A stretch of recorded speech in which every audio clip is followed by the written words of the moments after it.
हूं आयुष सूर्यवंशी। बड़ी खबर का रुख करेंगे। अमित शाह से मिले एचडी कुमारस्वामी। अमित शाह के आवास पर मुलाकात हुई है। बीजेपी जेडीएस के बीच गठबंधन को लेकर बातचीत हुई है। सूत्रों के हवाले से बड़ी खबर, और खबर अहम इस वजह से क्योंकि बीएस येदियुरप्पा, कर्नाटक के पूर्व मुख्यमंत्री, बीजेपी के बड़े नेता येदियुरप्पा की तरफ से कुछ ही दिन पहले यह बयान दिया गया था कि 5 सीट हम जेडीएस को देने को तैयार हैं। हालांकि बाद में देवेगौड़ा और कुमारस्वामी ने इसको लेकर रिएक्ट नहीं किया, लेकिन अब जैसे ही मुलाकात की तस्वीरें सामने आ रही हैं, इससे स्पष्ट दिखता है कि बीजेपी और जेडीएस कर्नाटक में लोकसभा चुनाव में गठबंधन के साथ उतर सकते हैं। हाल में जिस तरह से कर्नाटक में बीजेपी को शिकस्त कांग्रेस से झेलनी पड़ी, एक बड़े आंकड़े के साथ कांग्रेस ने सरकार बनाई है, और जो सत्ता में की मेकर कहा जाता था हमेशा से ही जेडीएस को, जेडीएस की भी वो भूमिका नहीं दिखी और खराब प्रदर्शन था। यही वजह है कि दोनों दल अब साथ आते दिख रहे हैं। दूसरी तरफ दक्षिण भारत में कर्नाटक एक ऐसा राज्य है जहां बीजेपी को सबसे ज्यादा सफलता मिली थी, जहां बीजेपी की जमीनी पकड़ अभी भी है। गेटवे ऑफ साउथ कहते हैं कर्नाटका को, और बीजेपी बिल्कुल भी नहीं चाहेगी कि 24 के चुनाव में कर्नाटक में कहीं से भी 28 सीटों में से जो बीजेपी ने 25 लगभग सीटें जीती थी, उसमें कहीं आंकड़ा 24 में कम हो। और यही वजह है कि गृह मंत्री अमित शाह से मुलाकात हुई है कुमारस्वामी की। बड़ी खबर, एनडीए में शामिल हुआ जेडीएस। बड़ी खबर, एनडीए में शामिल हुआ जेडीएस। देवेगौड़ा की party Janata Dal secular NDA में शामिल हो गया है। एक और दल एनडीए के साथ, यानी कि जो एनडीए का एक बड़ा विस्तार वाला पहलू था, उसमें एक और दल कर्नाटक की पार्टी, पूर्व मुख्यमंत्री, पूर्व प्रधानमंत्री देवेगौड़ा भी अब एनडीए का हिस्सा होंगे। एनडीए में शामिल हुआ JDS. Janata Dal secular HD Deve Gowda की पार्टी अब एनडीए का हिस्सा होगी, और जेडीएस और बीजेपी मिलकर 2024 का चुनाव लड़ेंगे। ऑफिशियल हो गया है। जेपी नड्डा ने ट्वीट कर जानकारी दी है। सबसे पहले खबर भारत 24 ने आपको दिखाई, और सीट शेयरिंग को लेकर भी कुछ ही दिन में रुख साफ कर दिया जाएगा। माना जा रहा है कि 4 से 5 सीट जेडीएस को बीजेपी दे सकती है 28 लोकसभा सीटों में से। पिछली बार 2019 में लगभग 25 सीटें बीजेपी ने जीती थी, और कांग्रेस और जेडीएस को उस तरह से प्रदर्शन करने का मौका नहीं मिला था। लेकिन इस बार सत्ता बदली है कर्नाटक की, और यही वजह है कि जेडीएस और बीजेपी अब साथ में। दूसरी तरफ आप देखें कि बाकी साउदर्न स्टेट्स में भी बीजेपी को उस तरह से राजनीतिक साझेदार नहीं मिल पा रहे थे। एआईडीएमके ने हाल में गठबंधन तोड़ लिया है, उस लिहाज से भी उसकी भरपाई बीजेपी ने जेडीएस को साथ लाकर कर ली है। जेपी नड्डा ने ट्वीट करके जानकारी दी है। इस वक्त की बड़ी खबर, एनडीए में शामिल हुआ जेडीएस। ये ट्वीट आपको दिखा रहे हैं। सबसे पहले ये ट्वीट आप देख रहे हैं जगत प्रकाश नड्डा का। Met former chief minister of Karnataka, यानी कि पूर्व मुख्यमंत्री कर्नाटक के, उनसे मुलाकात हुई है एचडी कुमारस्वामी से।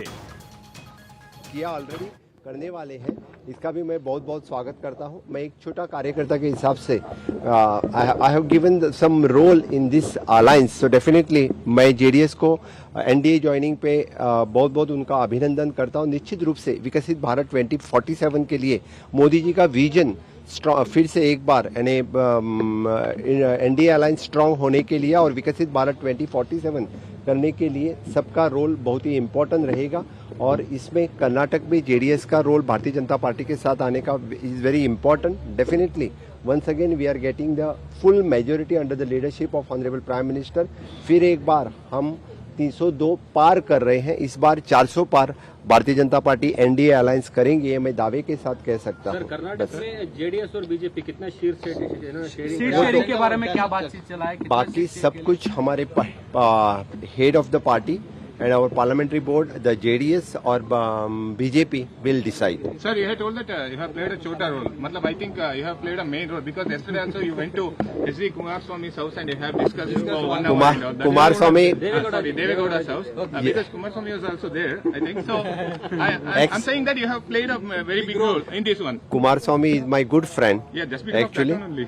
Yeah, that's why मुझे देवेगौड़ा जी से कल मिलने का मुझे योग मिला। मैंने उनके साथ बातचीत की कल, और डेफिनेटली वो एग्री हो गए इस बात के लिए, और देवेगौड़ा जी से ब्लेसिंग से, honourable ex prime minister Deve Gowda ji के ब्लेसिंग से Kumaraswamy have taken the decision to join the JDS to join as the NDA, इसीलिए मैंने बोला कि बहुत ही छोटा रोल कार्यकर्ता के हिसाब से मैंने निभा लिया है। सर 3 सीट के लिए बातचीत हो गए बोल के खबर है। सीट के बारे में मुझे कुछ भी पता नहीं है। That the JDS and Bharatiya Janata party will decide it final नहीं हुआ कि अभी बातचीत चल रही है? मैं बताता हूँ फिर एक बार आपको, JDS and Bharatiya Janata party our parliamentary board they will decide about the seats. Yes, sir.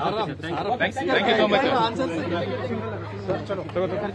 Sawant को सुन रहे थे आप। गोवा के मुख्यमंत्री प्रमोद सावंत का बड़ा रोल इस गठबंधन में, क्योंकि मुलाकात में भी वो मौजूद थे।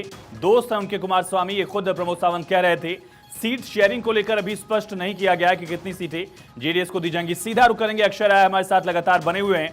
अक्षय, एक बड़ी भरपाई की है बीजेपी ने साउदर्न स्टेट्स के मामले में, अगर कहा जाए एआईडीएमके बाहर हुई, दूसरी तरफ जेडीएस को शामिल किया गया है। कुमार स्वामी क्या रिएक्ट करते हैं, हम दर्शकों को सुनवाएंगे पहले शायद। We discussed about joining hand with BJP by joining NDA partner. Actually, we have discussed preliminary issues formally. All those outcome will going to be announced at a appropriate time. And what are your demands? How many? There is no demand. There is no demand. When we can expect the? ये बहुत बड़ा statement है कुमार स्वामी का। There is no demand, कोई उनकी मांग नहीं है। हालांकि भी प्रारंभिक चर्चा हुई है, सीट शेयरिंग को लेकर आगे स्पष्ट किया जाएगा, लेकिन जेडीएस एनडीए में शामिल हो चुकी है और सीट शेयरिंग का भी आंकड़ा जो फॉर्मूला है स्पष्ट किया जाएगा। अक्षय लगातार बने। अक्षय, ये कितना बड़ा विस्तार, खास करके कर्नाटक में बीजेपी को इसकी जरूरत क्यों थी जेडीएस की? देखिए, साफ तौर पर है कि ये विस्तार काफ़ी महत्वपूर्ण इस मामले में, क्योंकि दक्षिण से कर्नाटक हारने के बाद बीजेपी लगभग खाली हाथ रह गई थी। लेकिन यहाँ पर अगर जेडीएस से हाथ मिलाने के बाद बीजेपी कर्नाटक में बहुत मजबूत और एनडीए बहुत मजबूत होगा, इसमें किसी को शक और गुंजाइश नहीं है।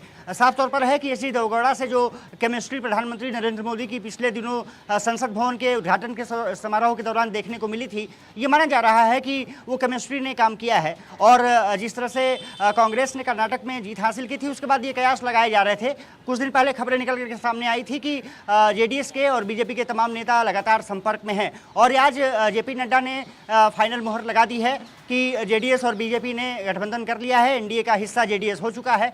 और निश्चित रूप से कह सकते हैं कि कर्नाटक और जो आसपास के जो इलाके हैं, निश्चित रूप से बीजेपी को वहाँ फायदा होने जा रहा है। और प्रमोद सावंत ने जिस तरह से कहा, क्योंकि पड़ोसी राज्य गोवा है, केरल में भी उसका इम्पैक्ट देखने को मिल सकता है, गोवा में भी देखने को मिल सकता है। तो साफ तौर पर है कि काफ़ी महत्वपूर्ण डेवलपमेंट है, और उस मायने में क्योंकि एआईडीएमके ने अभी एनडीए का साथ छोड़ा है और जेडीएस का हाथ पकड़ लेना एनडीए का कहीं ना कहीं एक दक्षिण में बीजेपी को और एनडीए को कहीं ना कहीं दिशा देने का काम करेगा। और ये माना जा रहा है कि दोनों दल जब साथ आएंगे तो जो उनकी विधानसभा में परफॉर्मेंस रही है वो दोनों को मिलाकर के लगभग 62% के आसपास जाती है, जो कि काफ़ी महत्वपूर्ण हो जाता है। ऐसे में निश्चित रूप से कह सकते हैं कि लोकसभा चुनाव में उसका फायदा बीजेपी को मिल सकता है। हालांकि वो जैसे सीट शेयरिंग की बात आयुष अगर एच डी कुमार स्वामी से पूछा गया तो उन्होंने जवाब नहीं दिया, और यही बात प्रमोद सावंत ने कही। लेकिन ये माना जा रहा है कि लगभग 4 सीटें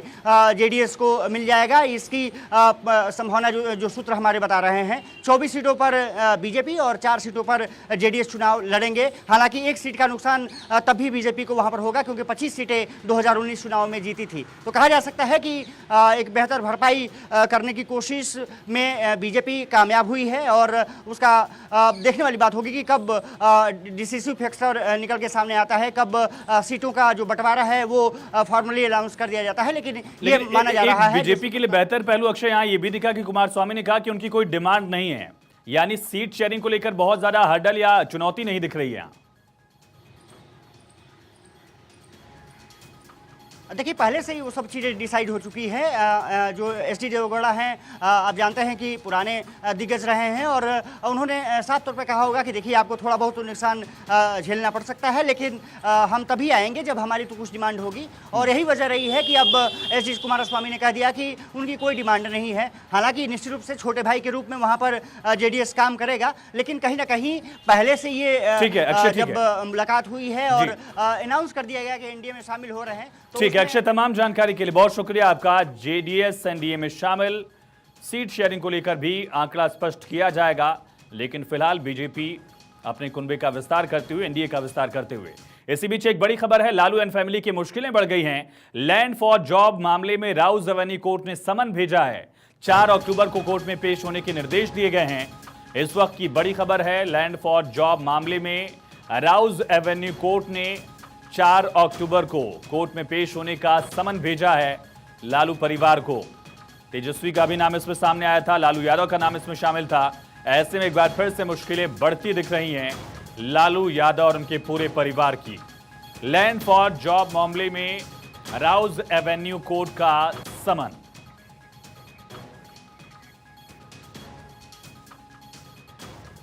तो अहम इस वजह से क्योंकि तेजस्वी यादव का भी नाम है और इसी मुद्दे को लेकर बीजेपी तेजस्वी का इस्तीफा मांग रही थी। इसी बीच एक बड़ी खबर है, सनातन धर्म पर विवादित टिप्पणी करने वाले तमिलनाडु के मंत्री डीएमके नेता उदयनिधि स्टालिन, जो कि मुख्यमंत्री के बेटे भी हैं, उनके खिलाफ सुप्रीम कोर्ट ने नोटिस जारी किया है। साथ ही डीएमके नेता पूर्व मंत्री राजा के खिलाफ भी नोटिस जारी किया गया। कोर्ट ने कहा कि इस मामले को भी हेट स्पीच पर लंबित दूसरी याचिकाओं के साथ सुना जाएगा। चेन्नई के एक वकील ने याचिका दाखिल कर मांग की है कि तमिलनाडु में सनातन धर्म के खिलाफ हो रहे कार्यक्रमों को असंवैधानिक करार दिया जाए। यह मामला अब सुप्रीम कोर्ट पहुंच चुका है। याचिका में उदयनिधि स्टालिन और सनातन धर्म पर विवादित बयान देने वाले अन्य नेताओं के खिलाफ एफआईआर दर्ज कर कानूनी कार्रवाई का आदेश देने की मांग की गई है।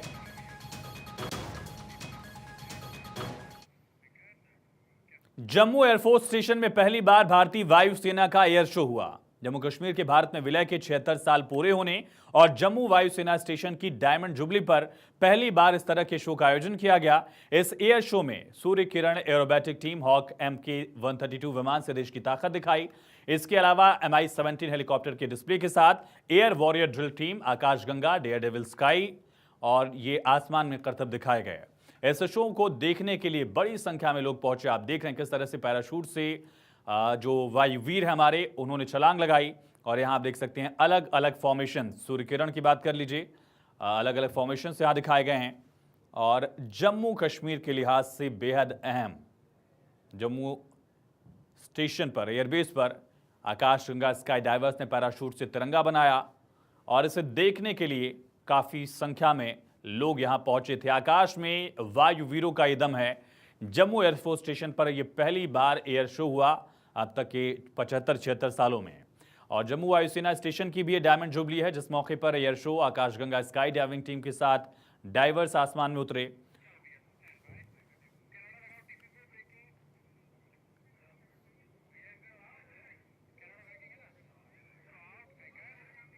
और भारत के सख्त तेवरों पर पीएम ट्रूडो के सुर बदल गए हैं। कनाडा के पीएम ने भारत को बताया महत्वपूर्ण देश, कहा हम भारत के साथ काम करना चाहते हैं। ट्रूडो की तरफ से लगातार नरमी अब देखी जा रही है। वजह क्योंकि भारत ने सख्त रुख अख्तियार किया है। भारत पर जिस तरह की टिप्पणी ट्रूडो ने कनाडा की संसद में की, उसके बाद से ही भारत इस मामले को लेकर आक्रामक है। और भारत जितना ही आक्रामक उतना ही बैकफुट पर कनाडा दिख रहा है। तो भारत के सख्त रवैये के बाद झुका कनाडा। कनाडाई मंत्री ने धमकी की खुले तौर पर निंदा की। वीडियो जारी करके हिंदुओं को धमकाया गया था और इसके बाद बाकायदा वहां आश्वासन देना पड़ा। कनाडा के पीएम जस्टिन ट्रूडो एक तरफ खालिस्तानी आतंकियों का समर्थन कर रहे हैं, दूसरी तरफ भारत से बातचीत का राग अलाप रहे हैं। वहीं भारत का इस मामले में आक्रामक रुख जारी है।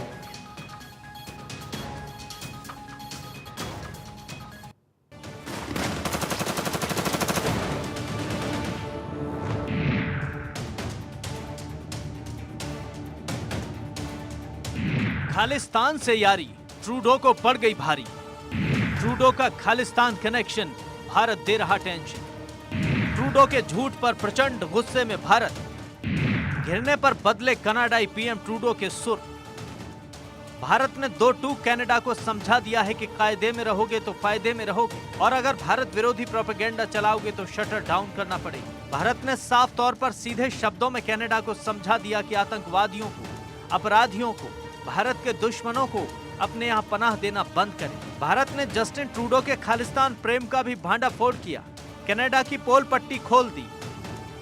We obviously condemn any threat, but look, the overall, I think we should look at the larger issue. The larger issues of terrorism, and not just terrorism, but also the fact that it is being funded and supported, and we know this for some time from our western neighbor Pakistan. But the issue of safe havens and places to operate